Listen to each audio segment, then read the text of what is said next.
पुराने जमाने की बात है। एक ताजिर था जो शहर से दूर एक गांव में रहता था। वो तिजारत के लिए रोजाना शहर जाता और मुख्तलिफ अशिया की खरीदो फरोख्त किया करता। तिजारत करने के लिए उसके पास एक गधा था। वो गधे पर सामान लाद कर रोजाना शहर जाया करता।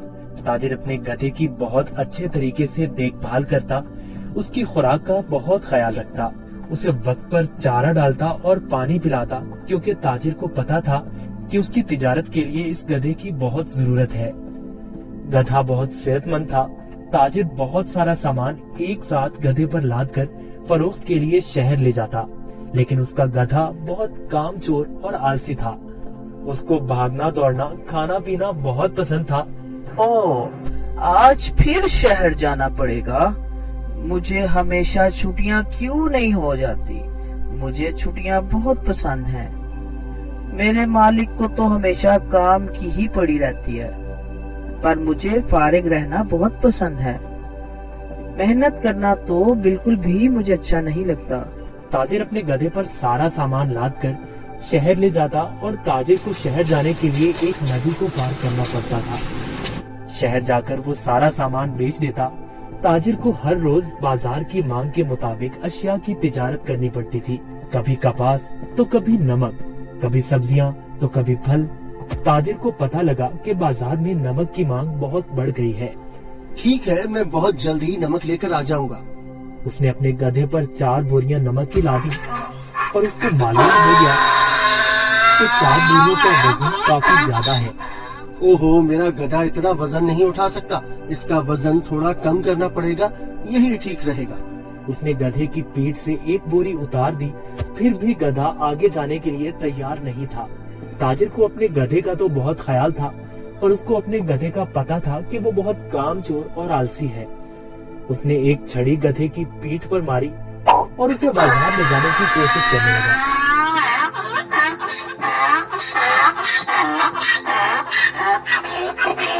चलो, अब मुझे पता है तुम बहुत आलसी हो। तुम्हें शहर जाना बहुत जरूरी है, क्योंकि बाजार में इस वक्त नमक की बहुत मांग है।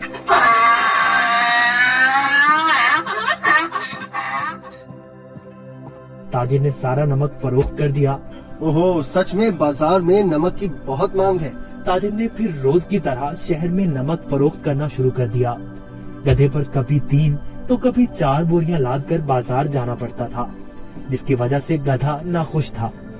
पर वापसी पर गधा बिल्कुल खाली आता और बहुत खुश होता। रोज की तरह ताजिर ने फिर से 4 बोरी गधे की पीठ पर लादी और शहर की तरफ निकल पड़ा।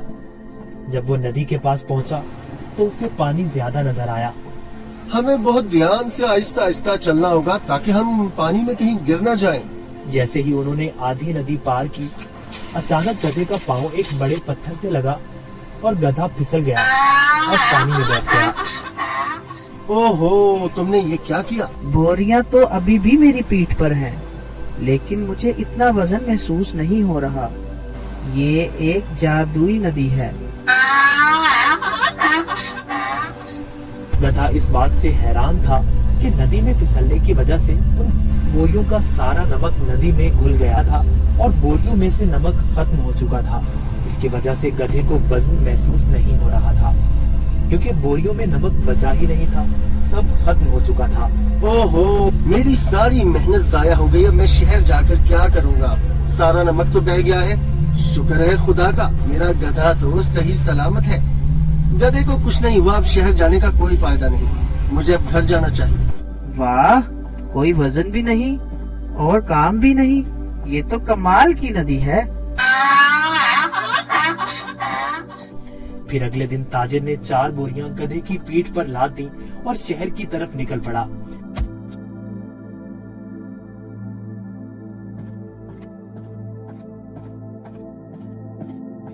आहा, कल का दिन कितना अच्छा था।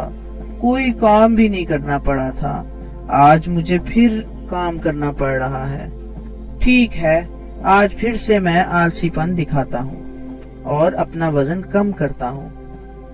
फिर तो मैं नदी से ही घर वापस जा सकता हूँ कल की तरह। वो एक जादुई नदी है जो मेरा वजन कम कर देती है। वो कल की तरह आज भी मेरी मदद करेगी।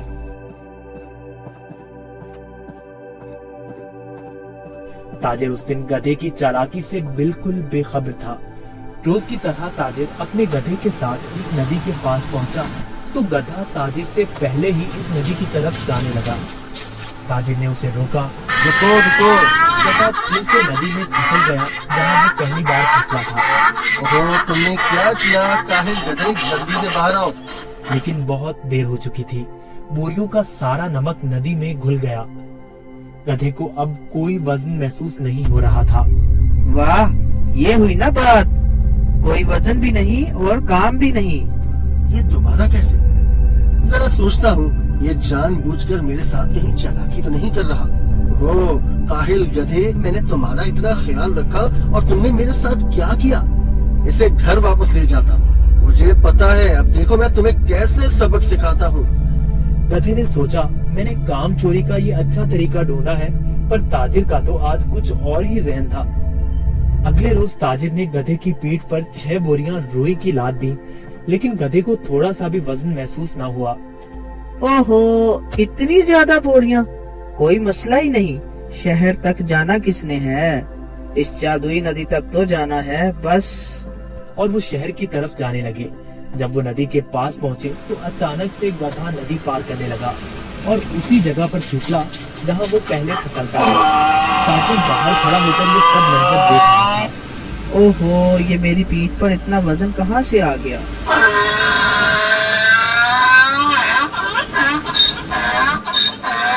ताजिर बहुत समझदार आदमी था। उसको पता चल गया कि उसका गधा जानबूझकर ये सब उसके साथ कर रहा है। इसलिए ताजिर ने इस दफा बोरियों में नमक के बजाय रुई भर दी थी। जैसे ही गधा नदी में फिसला तो रुई ने पानी जज्ब कर लिया और गधे की पीठ पर वजन ज्यादा हो गया। हाँ, तुम मुझे इतने दिनों से बेवकूफ बना रहे थे। तुम्हारी इस हरकत से मेरा बहुत नुकसान हुआ है। तुम्हें इस बात का अंदाजा भी है क्या? अब तुम इसी तरह बोरियों के साथ घर जाओगे। गधे को उन बोरियों के साथ ही घर आना पड़ा। इस तरह गधे ने अपना सबक सीख लिया और उस दिन के बाद गधे ने कभी नदी में फिसलने की हिम्मत न की। इसलिए नतीजा, जैसा करोगे वैसा भरोगे।